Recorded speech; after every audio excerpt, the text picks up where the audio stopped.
High, আসসালামু আলাইকুম। ম্যাকিয়াভেলির the Prince বই অনুসারে আমরা আজকে জানব আধুনিক ক্ষমতার খেলা, অর্থাৎ বাংলাদেশের রাজনীতিতে যে খেলা, ইন্ডিয়ার রাজনীতিতে যে খেলা, আমেরিকার রাজনীতিতে যে খেলা, লন্ডনের বা ইংল্যান্ডের রাজনীতিতে যে খেলা, বা তুর্কির রাজনীতিতে যে খেলা, বা সৌদি আরবের রাজনীতিতে যে খেলা, বা ইরানের রাজনীতিতে যে খেলা। অর্থাৎ সকল ক্ষমতার পিছেই যে হাত রয়েছে, যে দিক রয়েছে, আমরা আজকে সে ব্যাপারে জানব। নিকোলা ম্যাকিয়াভেলি তার বিখ্যাত গ্রন্থ দ্য প্রিন্স ক্ষমতা বিন্যাস এবং তা ধরে রাখার যে কৌশলগুলো বর্ণনা করেছেন। আধুনিক যুগের রাজনীতিতে রাজনৈতিক ও কর্পোরেট নেতারা সেগুলো আরও পরিশীলিতভাবে প্রয়োগ করেন। ম্যাকিয়াভেলির দর্শনের মূল কথা হলো, লক্ষ্য যদি মহৎ হয় তবে উপায় যাই হোক না কেন তা বৈধ। আধুনিক প্রেক্ষাপটে জনমত সামাজিক ধারণা প্রভাবিত করার 15টি ম্যাকিয়াভেলির কৌশল নিয়ে আলোচনা করা হলো।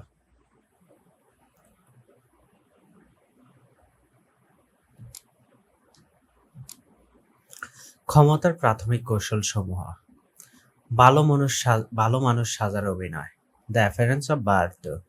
ম্যাকিয়াভেলি বলেছেন, একজন নেতা প্রকৃত অর্থ দয়ালু বা ধার্মিক হওয়ার প্রয়োজন নেই, তবে তাকে অবশ্যই এমন দেখাতে হবে যেন তিনি অত্যন্ত দয়ালু এবং নীতিবান। প্রয়োগ: নেতা জনসমক্ষে সাধারণ মানুষের সাথে খাবার খান এবং দাতব্য কাজে অংশ নেন, যা তাদের সম্পর্কে একটি ইতিবাচক সামাজিক ধারণা তৈরি করে, যদিও পর্দার আড়ালে তাদের সিদ্ধান্ত সম্পৃক্ত ভিন্ন হতে পারে। বাংলাদেশের একটা রাজনৈতিক দল আছে এরকম, যাদের কর্ম খুবই ভয়ঙ্কর, খারাপ, ইসলাম বিরোধী, কিন্তু তাদের মুখের কথা এবং চেহারা দেখলে মনে হবে তারা মানে রাসূল সাল্লাল্লাহু আলাইহি সাল্লামের সাহাবাদের কিছু এখন রাইট নাও পৃথিবীতে বেঁচে আছে, এরকম একটা মনে হবে। 2. বিভাজন এবং শাসন, ডিভাইড অ্যান্ড রুল। জনগণকে বিভিন্ন ছোট ছোট গ্রুপে ধর্ম, বর্ণ বা আদর্শ বিভক্ত করে রাখা, যাতে তারা ঐক্যবদ্ধ হয়ে নেতার বিরুদ্ধে দাঁড়াতে না পারে। প্রয়োগ: সোশ্যাল মিডিয়াকে বিতর্কিত ইস্যু উস্কে দিয়ে সমাজকে মেরুকরণ করা, যাতে মানুষ নিজেদের মধ্যে বিতর্কে লিপ্ত থাকে এবং মূল ক্ষমতা কাঠামো নিয়ে প্রশ্ন না তোলে। বলির পাঠা বানানো, নিজের কোনো ব্যর্থতা বা আজনপ্রিয় সিদ্ধান্তের দায়ভার অন্য কারো উপর চাপিয়ে দেওয়া। প্রয়োগ: কোনো অর্থনৈতিক দোষ বা নীতিগত ব্যর্থতার জন্য নিচু স্তরের কর্মকর্তা বা বিরোধী কোনো গোষ্ঠীকে দায়ী করে জনরস সরিয়ে নেওয়া। যেমন সিম্পল, যখন যে ক্ষমতায় থাকে আপনার অন্য শক্তিশালী দলের উপর নিজের দোষটা চাপিয়ে দেয়। 4 নম্বর হচ্ছে ভীতি প্রদর্শন বনাম ভালোবাসা।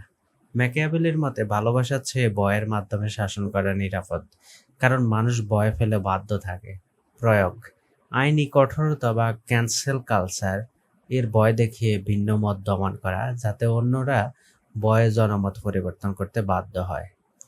তথ্যের কৌশলগত নিয়ন্ত্রণ, সবটুকু সত্য প্রকাশ না করে কেবল সেইটুকু প্রকাশ করা যা নেতার স্বার্থ রক্ষা করে। প্রয়োগ: পিআর এজেন্সির মাধ্যমে খবরের শিরোনাম নিয়ন্ত্রিত করা এবং নেতিবাচক তথ্যগুলোকে অপ্রাসঙ্গিক তথ্যের ভিড়ে হারিয়ে দেওয়া।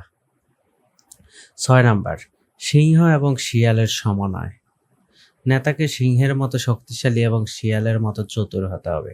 কখনো সরাসরি ক্ষমতার দাপট দেখানো, যেমন সিংহ, আবার কখনো কূটকৌশল বা আইনি মারপ্যাচের প্রতিপক্ষকে ঘায়েল করা, যেমন শিয়াল। মনস্তাত্ত্বিক প্রভাব বিস্তারের কৌশল: উপহার ও অনুগ্রহের রাজনীতি। মানুষের আনুগত্য পাওয়ার জন্য তাদের ছোট ছোট সুবিধা বা উপহার দেওয়া। প্রয়োগ: নির্বাচনের আগে সংকটের সময় বিভিন্ন ভাতা, সুযোগ সুবিধা ঘোষণা করা, যা দীর্ঘমেয়াদী সমাধানের চেয়ে তাৎক্ষণিক জনমত গঠনে কাজ করে। সংকট সৃষ্টি ও সমাধান: কৃত্রিম কোনো সংকট তৈরি করা বা ছোট সমস্যাকে বড় করে দেখানো এবং পরে নিজেই তার ত্রাতা হিসাবে আবির্ভূত হওয়া। প্রয়োগ: নিরাপত্তাহীনতার ভয় দেখিয়ে এমন কোনো কঠোর আইন পাশ করা যা নেতার ক্ষমতা বৃদ্ধি করে। দর্পণ কৌশল: জনগণ যা শুনতে চায়, যে স্বপ্ন দেখতে পছন্দ করে, ঠিক সেই ভাষায় কথা বলা। প্রয়োগ: পপুলিস্ট বা জনতোষবাদী রাজনীতি, যেখানে নেতা নিজেকে সাধারণ মানুষের প্রতিচ্ছবি হিসাবে উপস্থাপন করেন। আকস্মিক আঘাত ও ধীরগতির পুরস্কার, কঠোর বা অপ্রিয় সিদ্ধান্তগুলো একবারে দ্রুত নিয়ে নেওয়া, কিন্তু ভালো কাজ বা সুবিধাগুলো ধীরগতিতে কিস্তিতে দেওয়া। প্রয়োগ: ট্যাক্স বৃদ্ধি বা ছাঁটাইয়ের মতো কাজগুলো বছরের শুরুতে একযোগে করা, আর বোনাস বা ছোট ছোট সুবিধা সারা বছর ধরে প্রচার করা। ঐতিহ্যের দোহাই দেওয়া: পরিবর্তন আনার সময় সরাসরি চ্যালেঞ্জ না করে পুরনো ঐতিহ্য বা জাতীয়বাদের দোহাই দেওয়া। প্রয়োগ: কোনো বিতর্কিত নীতিকে দেশপ্রেম বা ধর্মীয় মূল্যবোধের সুরক্ষা হিসাবে বাজারজাত করা। নীরবতার শক্তি, দ্য পাওয়ার অফ সাইলেন্স: কৌশলগতভাবে বিতর্কিত ইস্যুতে নীরব থাকা, যাতে জনমত কোন দিকে যাচ্ছে তা পর্যবেক্ষণ করা, পরে নিরাপদ অবস্থানে যাওয়া যায়। প্রয়োগ: কোনো স্ক্যান্ডাল বা সংকটে তাৎক্ষণিক প্রতিক্রিয়া না দিয়ে জনস্মৃতি ফিকে হওয়া পর্যন্ত অপেক্ষা করা। চূড়ান্ত ক্ষমতা কৌশলসমূহ: নির্ভরতাশীল তৈরি, এমন পরিস্থিতি তৈরি করা যাতে জনগণ অনুসারীরা মনে করে যে নেতার সাহায্য ছাড়া তাদের অস্তিত্ব বিপন্ন।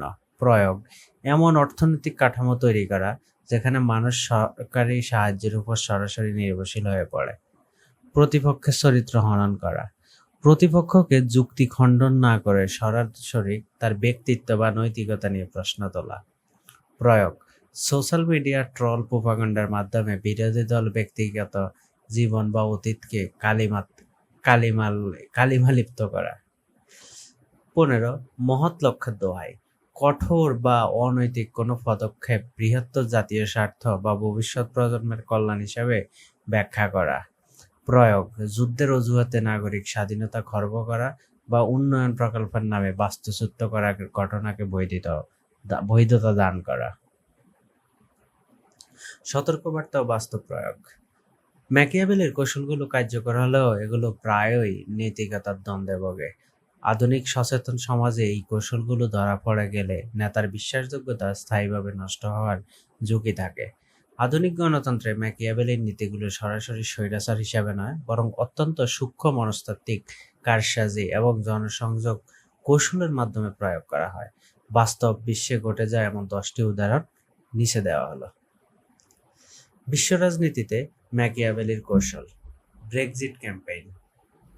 2016 সালে গণভোটের সময় ব্রিটিশ জনগণকে বোঝানো হয়েছিল যে ইউরোপীয় ইউনিয়ন ত্যাগের ফলে সপ্তাহে 350 মিলিয়ন পাউন্ড সাশ্রয় হবে, যা স্বাস্থ্য খাতে ব্যয় করা হবে। ম্যাকিয়াভেলির প্রয়োগ: এটি ছিল একটি অর্ধসত্য, কিন্তু এই সংখ্যাটি মানুষের মনে এমন গভীর প্রভাব ফেলেছিল যা তারা আবেগের বশবর্তী হয়ে ভোট দেয়। পরবর্তীতে দেখা যায় এই হিসাবটি সঠিক ছিল না। ক্যামব্রিজ অ্যানালিটিক্যাল ডেটা সাইকোলজি বিভাজন ও শাসন। 2016 সালের মার্কিন নির্বাচনে ভোটারদের ফেসবুক ডেটা বিশ্লেষণ করে তাদের ভয়ের জায়গাগুলোতে চিহ্নিত করা হবে এবং সেই অনুযায়ী আলাদা আলাদা ডিজিটাল বিজ্ঞাপন দেখানো হয়। ম্যাকিয়াভেলির প্রয়োগ: সমাজের ক্ষুদ্র ক্ষুদ্র গ্রুপ ভাগ করে একে অপরের বিরুদ্ধে উস্কে দেওয়া হয়েছিল যাতে মেরুকরণ চরম পর্যায়ে পৌঁছায়। তারপরে ওয়ার অন টেরর বা সন্ত্রাসের বিরুদ্ধে যুদ্ধ, ভীতি প্রদর্শন। 9/11-এর হামলার পর মার্কিন প্রশাসন নিরাপত্তার দোহাই দিয়ে এমন এক ভয়ের পরিবেশ তৈরি করেছিল যে সাধারণ মানুষ তাদের গোপনীয়তা, নাগরিক স্বাধীনতা বিসর্জন দিতে রাজি হয়। ম্যাকিয়াভেলির প্রয়োগ: হয় আপনি আমার সাথে, না হয় আপনি সন্ত্রাসীদের সাথে। এই চরমপন্থী অবস্থান তৈরি করে জনমতকে যুদ্ধের পক্ষে আনা হয়েছিল। ভারতের ডিজিটাল ইন্ডিয়া ও স্বচ্ছ ভারত। কঠিন অর্থনৈতিক বা রাজনৈতিক সিদ্ধান্তের মাঝে ভারতের বর্তমান সরকার বড় বড় প্রচারণার মাধ্যমে একটি উন্নয়ন ও শুদ্ধির ভাবমূর্তি ধরে রাখে। ম্যাকিয়াভেলির প্রয়োগ: বড় বড় সেলিব্রিটিদের যুক্ত করে সামাজিক ধারণাকে এমনভাবে প্রভাবিত করা হয় যাতে নেতার নেতিবাচক দিকগুলো ঢাকা পড়ে যায় এবং জনমতের একটি বড় অংশ তাকে ত্রাতা হিসাবে দেখে। ভ্লাদিমির পুতিনের মাচো ইমেজ। রাশিয়ান রাজনীতিতে পুতিনকে প্রায় খালি গায়ে ঘোড়ায় চড়া, জুডো খেলা বা যুদ্ধ বিমান চালানোর ছবিতে দেখা যায়। ম্যাকিয়াভেলির প্রয়োগ: এটি মূলত জনগণের অবচেতন মনে এই ধারণা গেঁথে দেওয়া যে নেতা অত্যন্ত শক্তিশালী, ম্যাকিয়াভেলির মতে শক্তিশালী নেতাকে মানুষ ভালোবাসে, তার চেয়ে বেশি শ্রদ্ধা করে এবং ভয় পায়।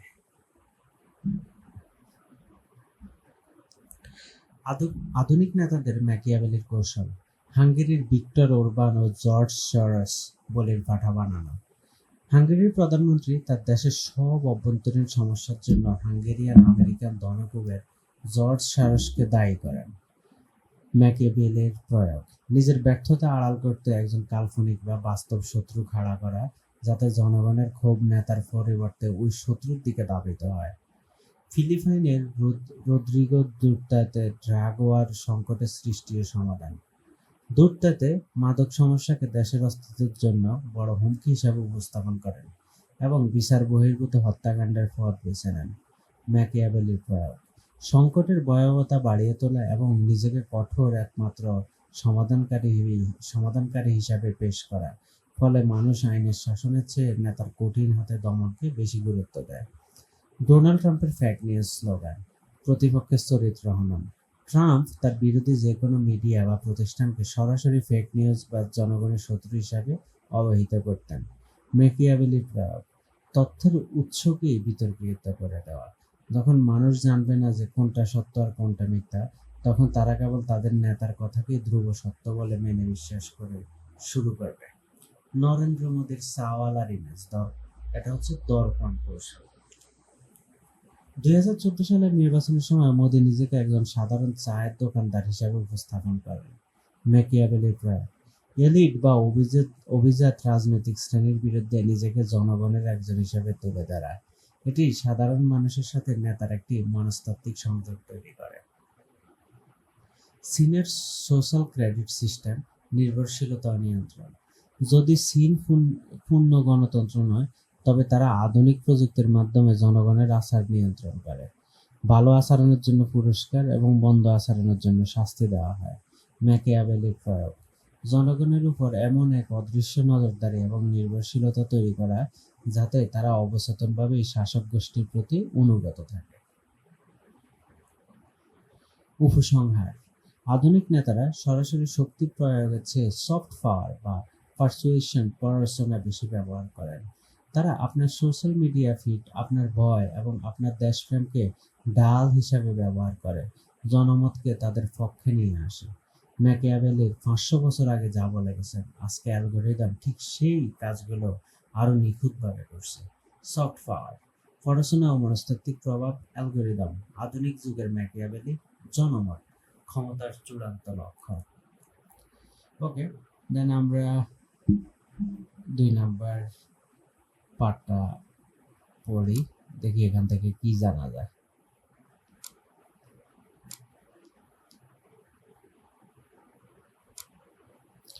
বাংলাদেশের রাজনৈতিক প্রেক্ষাপটে ম্যাকিয়াভেলির কৌশল। বাংলাদেশের রাজনৈতিক প্রেক্ষাপটে ম্যাকিয়াভেলির কৌশল প্রয়োগ অত্যন্ত নিবিড় এবং বিচিত্র।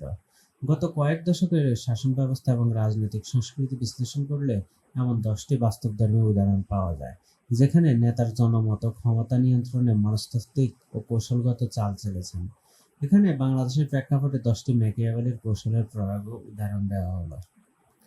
মেগা প্রজেক্টের মাধ্যমে উন্নয়নের আখ্যান। ম্যাকিয়াভেলি বলেছেন, নেতার কাজগুলো যেন দৃশ্যমান এবং বড় হয়। বাংলাদেশের বড় বড় অবকাঠামো যেমন পদ্মা সেতু, মেট্রো রেল নির্মাণকে এমনভাবে প্রচার করা হয়েছে যাতে সুশাসন ও মানবাধিকারের মতো বিষয়গুলোকে গৌণ হয়ে যায়। প্রয়োগ। দুর্নীতি বা দ্রব্যমূল্যের ঊর্ধ্বগতির মতো নেতিবাচক আলোচনাকে উন্নয়নের দৃশ্যমান মহিমা দিয়ে ঢাকা দেওয়া হয়েছে। তবে এখানে যে প্রয়োগের ব্যবস্থাটা, দুর্নীতি ও দ্রব্যমূল্যের ঊর্ধ্বগতি, আমরা জানি দ্রব্যমূল্যের ঊর্ধ্বগতির কারণ ছিল করোনা ভাইরাস, তারপরে রাশিয়া ইউক্রেন যুদ্ধ, তারপরে ফিলিস্তিন ইসরায়েল যুদ্ধ, রিসেন্টলি আবার ইরান আমেরিকা ইসরায়েল যুদ্ধ। এই যে একটার পর একটা লাগতেছে, এটার কারণে বাংলাদেশের দ্রব্যমূল্যের ঊর্ধ্বগতি হয়, কিন্তু দুর্নীতি এটা হয়েছে। এটা হয় নাই এমন কথা বলা যাবে না, কারণ বাংলাদেশ এমন একটা দেশ যেখানে ফেরেশতা যদি আসে কাজ করতে, মানে উনিও দুর্নীতি করে, এমন একটা অবস্থা, মানে দুর্নীতি করতে বাধ্য। রাজাকার বা উগ্রবাদ তকমা। সমাজকে নির্দিষ্ট আদর্শিক ভিত্তিতে বিভক্ত করা। রাজনৈতিক প্রতিপক্ষকে সরাসরি দেশবিরোধী বা উগ্রবাদী হিসেবে চিহ্নিত করা, সাধারণ মানুষকে দুই ভাগে ভাগ করা, একদল যারা নেতার পক্ষে দেশপ্রেমিক, অন্য দল যারা বিপক্ষে দেশদ্রোহী। এতে ক্ষমতার বিরুদ্ধে ঐক্যবদ্ধ আন্দোলন গড়ে তোলা কঠিন হয়। তবে আমরা রাজাকার এবং উগ্রবাদ তকমা যেটা দেওয়া হতো, আমরা আজকে সেটার প্রমাণ পাচ্ছি, এমন না যে পাইনি। কিন্তু হ্যাঁ, এগুলো ম্যাকিয়াভেলির কৌশল।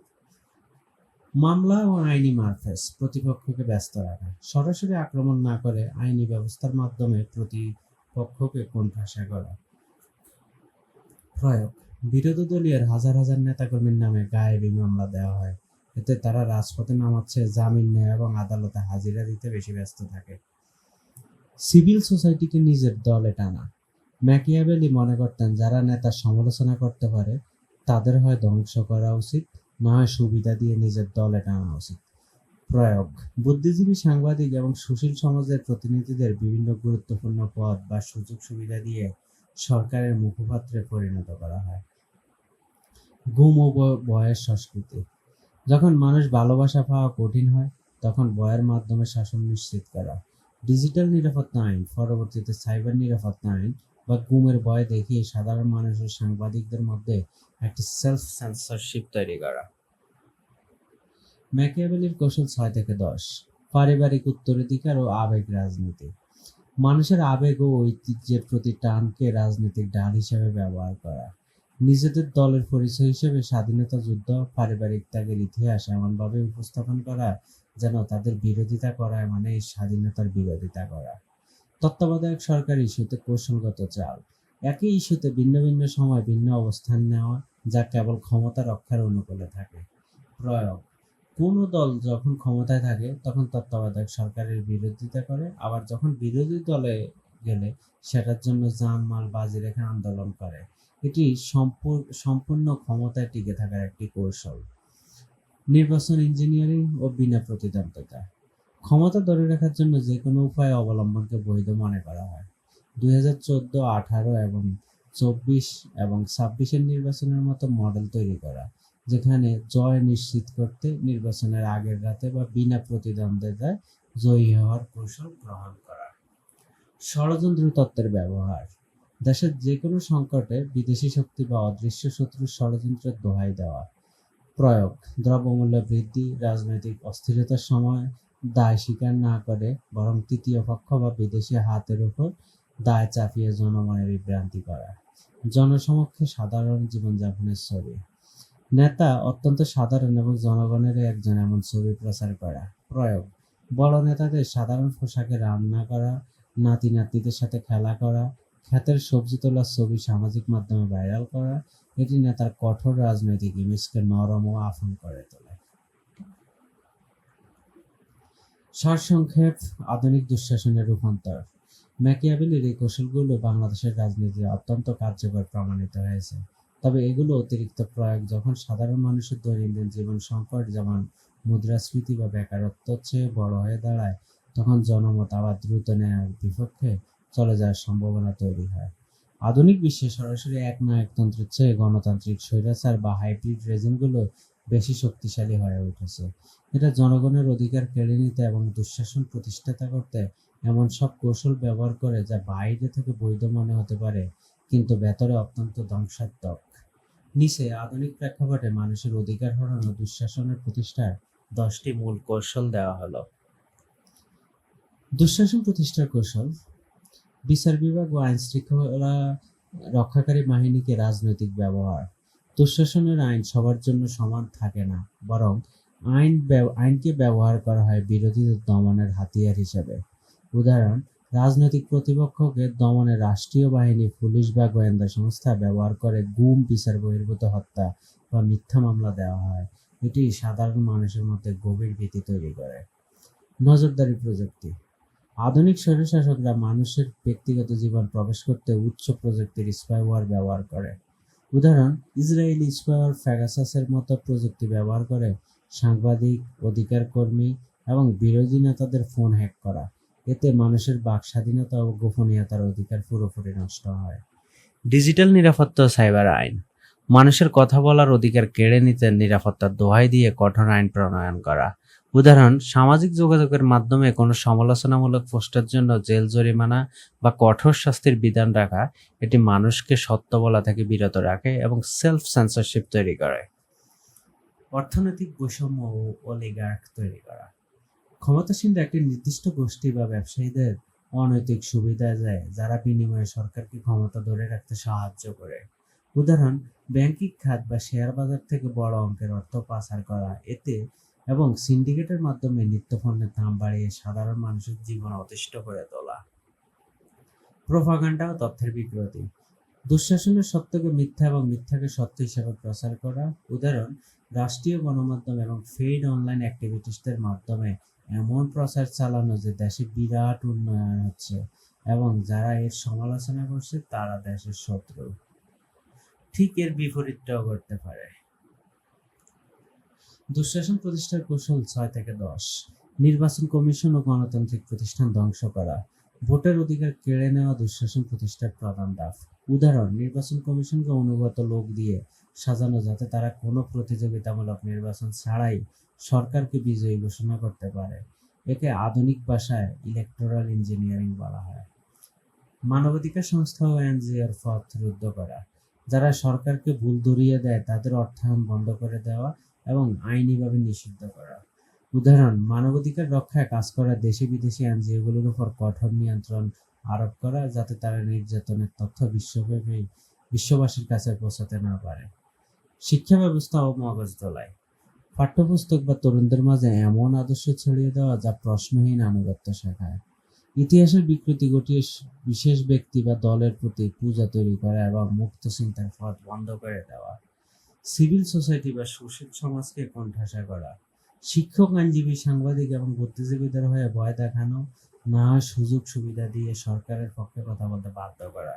যারা মেরুদণ্ড সোজা করে দাঁড়ান তাদের চরিত্র হনন করা এবং পেশাগত জীবন ধ্বংস করে দেওয়া। জরুরি অবস্থা বা বিশেষ ক্ষমতা আইনের অপব্যবহার। সংকট বা অস্থিতিশীল অজুহাত দেখিয়ে মৌলিক অধিকার স্থগিত রাখা। রাজনৈতিক অস্থিরতা বা দাঙ্গা উস্কে দিয়ে জরুরি অবস্থা জারি করা যাতে বিনা পরোয়ানায় গ্রেপ্তার এবং সভা সমাবেশ নিষিদ্ধ করা যায়। সফট ডিক্টেটরশিপ ও নীরবতার সংস্কৃতি। মূল কথা, আধুনিক দুঃশাসন মানুষকে বন্দিশালায় ভরে রাখে না, বরং সে এমন এক পরিবেশ তৈরি করে যেখানে মানুষ কথা বলতে ভয় পায়, সত্য খুঁজে পায় না এবং নিজের ভোটের অধিকার হারায়। এটি হলো বর্তমান যুগের সফট ডিক্টেটরশিপ। সাধারণ মানুষ এই নীরবতাকে রাষ্ট্রবিজ্ঞানের ভাষায় নীরবতার সংস্কৃতি, কালচারাল অফ সাইলেন্স বা ভয়ের রাজনীতি বলা হয়। মানুষ যখন দেখে প্রতিবাদ করলে লাভের চেয়ে ক্ষতির সম্ভাবনা বেশি, তখন তারা নিজেদের গুটিয়ে নেয়। পৃথিবীর বিভিন্ন দেশে দুঃশাসনের মুখে মানুষের চুপ থাকার 10টি বৈশ্বিক কারণ এবং বাংলাদেশে 5টি বাস্তবিক উদাহরণ নিচে দেওয়া হলো। বৈশ্বিক উদাহরণ, কেন মানুষ চুপ থাকে? 10টি কারণ ও দেশ। ডিজিটাল নজরদারি। চীনের সোশ্যাল ক্রেডিট সিস্টেম এবং ফেসিয়াল রিকগনিশন প্রযুক্তির কারণে মানুষ জানে যে প্রতিবাদ একটি ছোট শব্দ তাদের চাকরি, ভ্রমণ এবং সন্তানদের শিক্ষার সুযোগ কেড়ে নিতে পারে। চরম নৃশংসতার ভয়। উত্তর কোরিয়া। এখানে একজন অপরাধের জন্য 3 প্রজন্মকে শাস্তি দেওয়া হয়। পরিবারের নিরাপত্তার কথা ভেবেই কেউ মুখ খোলার সাহস পায় না। তৈল নির্ভর অর্থনীতি এবং ভূতর্কি। সৌদি আরব ও আরব আমিরাত। রাষ্ট্র জনগণকে ট্যাক্স ছাড়াই সেবা এবং প্রচুর ভূতর্কি দেয়। ফলে নো ট্যাক্সেশন, নো রিপ্রেজেন্টেশন নীতিতে মানুষ রাজনৈতিক অধিকারের চেয়ে অর্থনৈতিক স্বাচ্ছন্দ্যকে বেছে নেয়। ভুল তথ্যের বিভ্রান্তি। রাশিয়া। পুতিনের শাসনামলে মিডিয়াকে এমনভাবে নিয়ন্ত্রিত করা হয় যে সাধারণ মানুষ কোনটা সত্য আর কোনটা প্রপাগান্ডা তা বুঝতে না পেরে বিভ্রান্ত হয়ে রাজনীতি থেকে দূরে থাকে। ধর্মীয় আদর্শিক উন্মাদনা। ইরান। যখন শাসনের সাথে ধর্মকে জড়িয়ে দেওয়া হয় তখন প্রতিবাদ ধর্মদ্রোহিতা হিসাবে প্রচার করা হয়। সামাজিক ও ধর্মীয় একঘরে হওয়ার ভয়ে অনেকে চুপ থাকে। বিচারহীনতার সংস্কৃতি। মেক্সিকো। ড্রাগ কার্টেল এবং দুর্নীতিবাজ রাজনীতিকদের যোগসাজশে সাংবাদিক ও প্রতিবাদীদের হত্যা করা হয়। বিচার না হয় গ্যারান্টি মানুষ স্তব্ধ করে দেয়। আর্থিক দেউলিয়াত্ব, টিকে থাকার লড়াই। লেবানন ও ভেনেজুয়েলা। যখন মুদ্রাস্ফীতি আকাশচুম্বী হয় তখন মানুষ রাজনৈতিক অধিকারের চেয়ে একবেলা খাবারের সন্ধানে বেশি ব্যস্ত থাকে। ক্লান্ত মানুষ বিপ্লব করতে পারে না। ক্যান্সেল কালচার ও সামাজিক বর্জন। উন্নত দেশগুলো অনেক সময় ভিন্ন মতের কারণে চাকরি হারানো এবং সামাজিকভাবে হেয় হওয়ার ভয়ে মানুষ সংবেদনশীল ইস্যুতে কথা বলে না। অস্ত্রের মুখে নিয়ন্ত্রণ। মায়ানমার সামরিক জান্তার সরাসরি গুলি এবং গ্রাম পুড়িয়ে দেওয়ার মতো নৃশংসতা মানুষের মনে গভীর ট্রমা ও ভীতি তৈরি করে। পপুলিজম বা নেতার মোহ। হাঙ্গেরি বা তুরস্ক অনেক সময় নেতার ব্যক্তিত্বের মোহ মানুষের ভুলগুলো দেশের জন্য প্রয়োজনীয় বলে বিশ্বাস করতে শুরু করে। বাংলাদেশের 5টি বাস্তবিক উদাহরণ মানুষ কেন চুপ থাকে। ডিজিটাল ও সাইবার নিরাপত্তা আইনের প্রয়োগ। বাংলাদেশ গত কয়েক বছর ফেসবুকে পোস্ট বা মন্তব্যের কারণে সাংবাদিক, কার্টুনিস্ট, সাধারণ শিক্ষার্থীদের গ্রেপ্তারের ঘটনা ঘটেছে। এই আইনি হয়রানি সাধারণ মানুষের মধ্যে গভীর আতঙ্ক তৈরি করছে। গুম ও আয়নাঘরের আতঙ্ক। বিভিন্ন সময় রাজনৈতিক কর্মী ভিন্ন মতাবলম্বী নিখোঁজ হওয়া এবং পরবর্তীতে দীর্ঘদিন তাদের সন্ধান না পাওয়ার খবরগুলো মানুষের মনে এই বার্তা দিয়েছে যে বেশি কথা বললে সশরীরে হারিয়ে যেতে হতে পারে।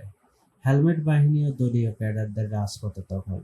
সাধারণ মানুষ যখন থেকে রাজপথে প্রতিবাদ করলে রাষ্ট্রের বাহিনীর পাশাপাশি দলীয় ক্যাডাররা চড়া হয়, তখন তারা নিজেদের নিরাপদ দূরত্বে সরিয়ে নেয়। মধ্যবিত্তের সুবিধাবাদী অবস্থান ও জীবিকার টান।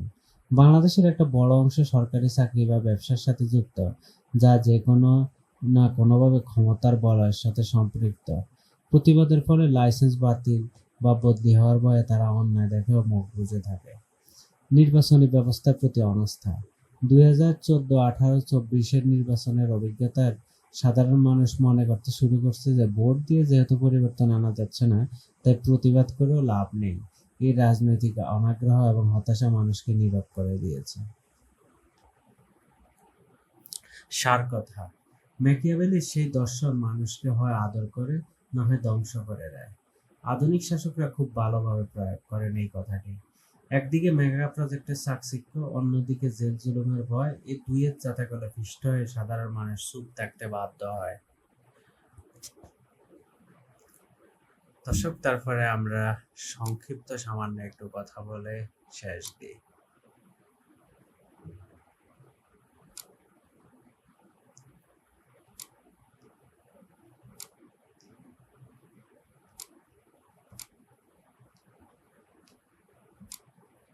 সংক্ষিপ্ত কথাটুকু হলো, ক্ষমতা টিকিয়ে রাখতে ম্যাকিয়াভেলির কৌশল কেন প্রয়োজন।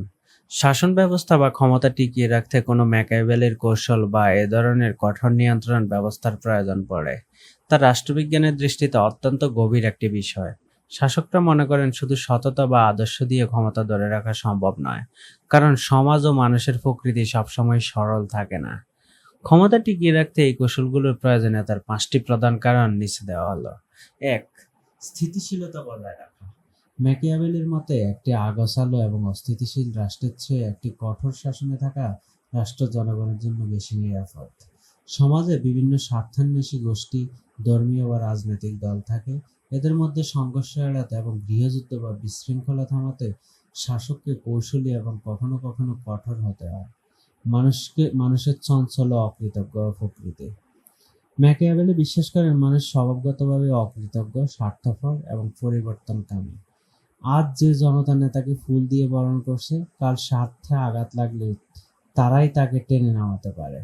তাই মানুষের ভালোবাসার উপর নির্ভর না করে ভয় বা নিয়ন্ত্রণের উপর ভিত্তি করে ব্যবস্থা গড়ে তোলাই হয়, যাতে তারা বিদ্রোহ করতে সাহস না পায়।